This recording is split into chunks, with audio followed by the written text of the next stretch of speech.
Chào tất cả các bạn đã quay trở lại kênh Thanh Cooking. Món chay ngon. Này các bạn, đây là cái chảo tàu hũ kia mình kho quẹt nè các bạn thấy hấp dẫn không? Cái này mình chấm với rau luộc nè các bạn nha. Đó. Món ăn rất là đơn giản luôn các bạn, nhưng mà ăn rất là bắt cơm ha, rất là ngon luôn. Đó. Này các bạn dợm những cái miếng tàu hũ kia của mình nè ha. Kho nó thấm gia vị các bạn nè, nó vàng rất là ngon ha. Để mình thử nó như thế nào nha các bạn.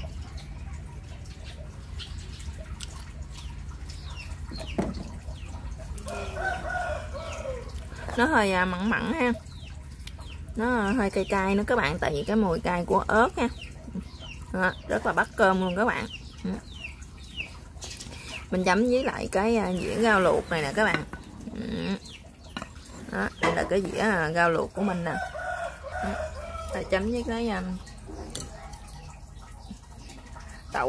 đậu luộc ha, đậu bắp luộc với lại bắp cải đó các bạn. Giờ các bạn muốn biết mình làm như thế nào thì mời tất cả các bạn sẽ vô bếp làm cùng mình nha. Mời các bạn.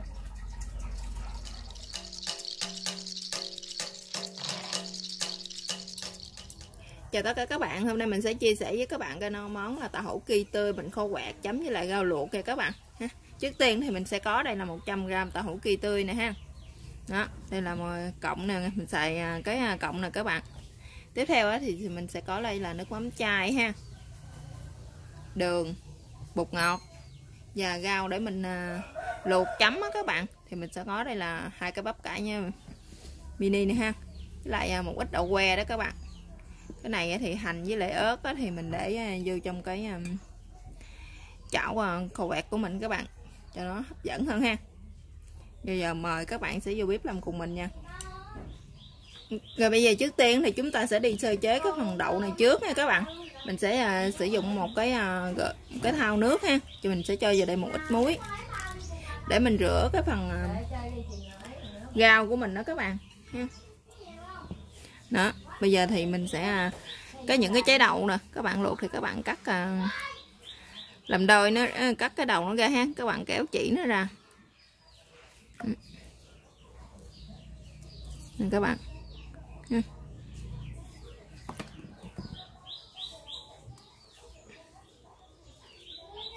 Mình thả vô cái thau nước đó, các bạn ngâm nha. Đó, các bạn ngâm cho mình khoảng 10 phút đi, để loại bỏ những cái mình sợ những cái thuốc của người ta xịt đó các bạn, cho nó kỹ một chút ha.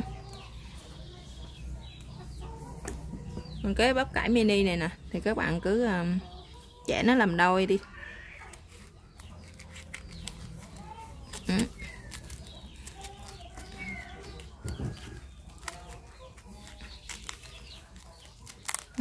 Các bạn chẻ nó làm đôi như thế này, mình cũng ngâm vô cái thau nước này luôn các bạn. Rồi một lát mình sẽ luộc chung với đậu luôn.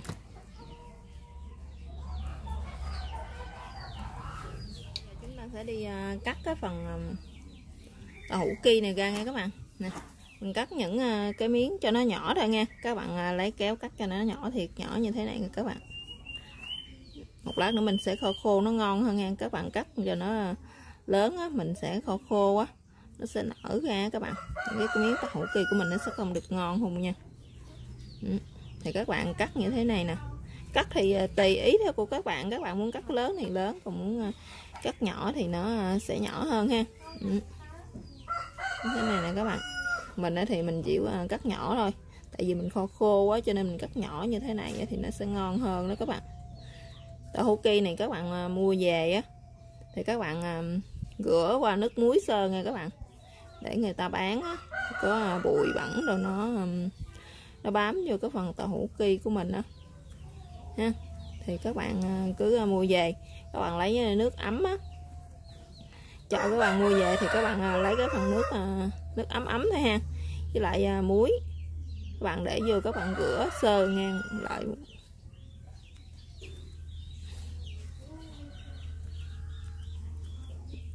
Các bạn cắt như thế cho đến hết cái phần tàu hũ ki của mình nha.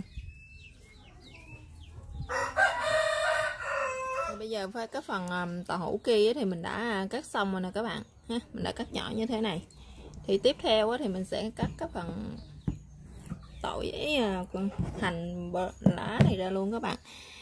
Các bạn nào mà thuần chay ha, không có ăn hành lá với lại tỏi đâu được á, không có ăn hành lá với tỏi á, thì các bạn có thể sử dụng bằng hành boro nha.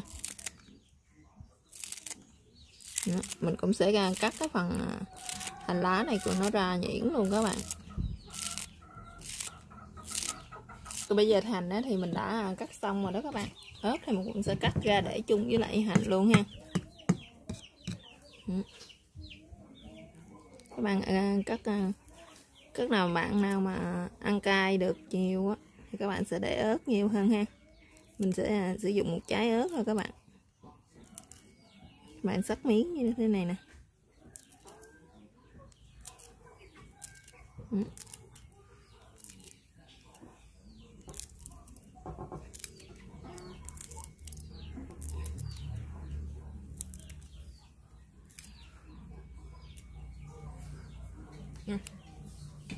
Bây giờ bắt đầu mình sẽ vô bếp mình làm nha. Rồi bây giờ thì mình sẽ bắt một cái nồi nước lên để mình luộc rau trước nha các bạn, luộc đậu trước ha.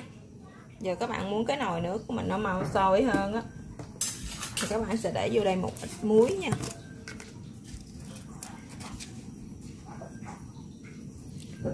Khoảng chừng nửa muỗng cà phê muối là được rồi đó các bạn, để cho cái nồi mình nó sẽ mau sôi hơn ha. Bây giờ cái nồi nước của mình nó đã sôi rồi đó các bạn. Bây giờ mình sẽ cho cái phần bắp cải mini mình vô ha.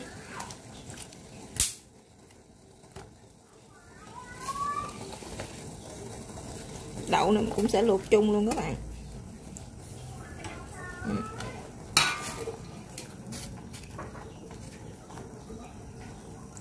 Các bạn muốn cái phần rau của mình nó xanh nó hơn ha, và nó sẽ ngon hơn thì các bạn sẽ dần vô đây một ít đường như thế này. Các bạn để vô một ít đường á, cái rau của mình nó sẽ xanh hơn đó các bạn, mà nó sẽ vừa gia vị hơn ha. Mình sẽ cho nửa muỗng canh nè, đường ha. Mình dặn vô đây xíu bột ngọt nữa các bạn. Các bạn dặn ít thôi nha, một xíu là được. Đó.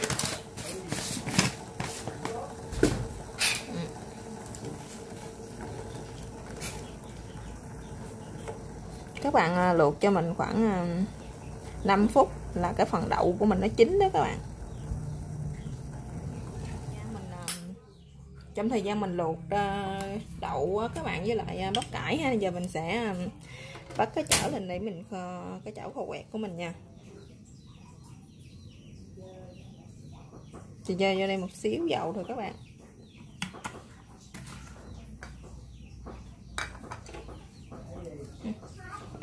Để cho cái chảo của mình nó nóng hơn ha. Rồi bây giờ dầu của mình nó đã nóng rồi đó các bạn, mình sẽ cho vào đây một ít hành để mình khử cho nó thơm nha.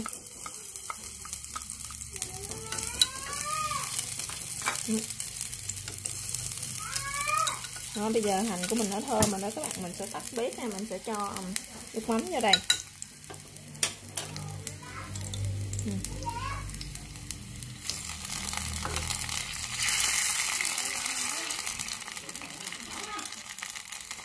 Mình sẽ cho 5 muỗng canh, 6 muỗng canh nước mắm nha các bạn, nước mắm chai ha.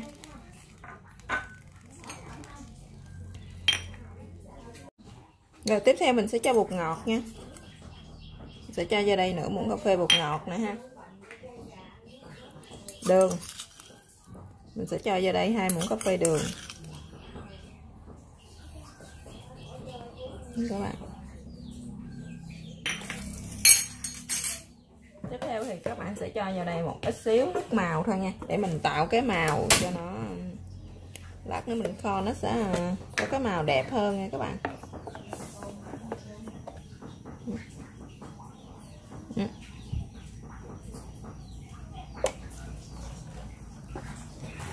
Rồi bây giờ cái chảo này của mình nó đã sôi rồi nè các bạn, thấy không? Các bạn nêm lại thử cái nãy chưa ăn chưa nha. Bây giờ thì nó vậy thì nó cũng lát nữa gì thì nó đã vừa nè các bạn. Mình để cái này vô coi nó có lạc hơn không ha. Thì một lát nữa mình sẽ kho cái này một hồi nữa cho nó thấm hết gia vị vô đây các bạn. Mình sẽ nêm lại.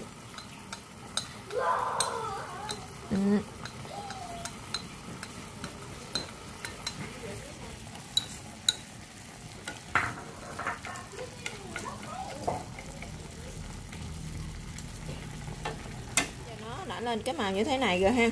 Thì các bạn muốn nó cái màu nó đỏ hơn á, thì các bạn sẽ cho vô đây nước tương nha.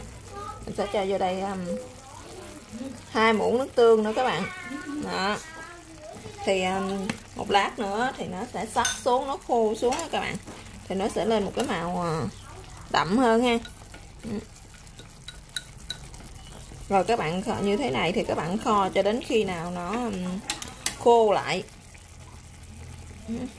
Nó kẹo hơn này xíu nữa các bạn, là nó sình sọt á, để mình chấm rau cho nó dễ ha, chấm rau nó sẽ ngon hơn. Nè các bạn, cái chảo tàu hũ ki kho quẹt của mình giờ thì nó đã sắc nước, sẽ ráo nước lại rồi các bạn. Cuối cùng thì mình sẽ cho hành vô ha.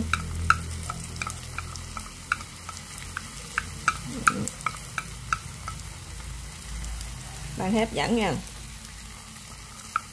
Rồi bây giờ mình sẽ cho ớt lên. Ớt thì mình chỉ trang trí cho nó đẹp thôi các bạn. Giờ mình sẽ tắt bếp nha. Ô, cái này ăn với cơm ha. Chấm rau luộc rất là bắt luôn các bạn.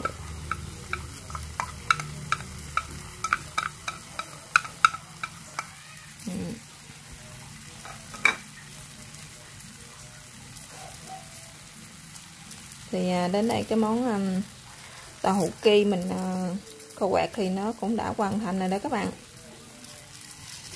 Cảm ơn các bạn đã theo dõi video của mình. Chào các bạn và hẹn gặp lại các bạn trong các video tiếp theo ha.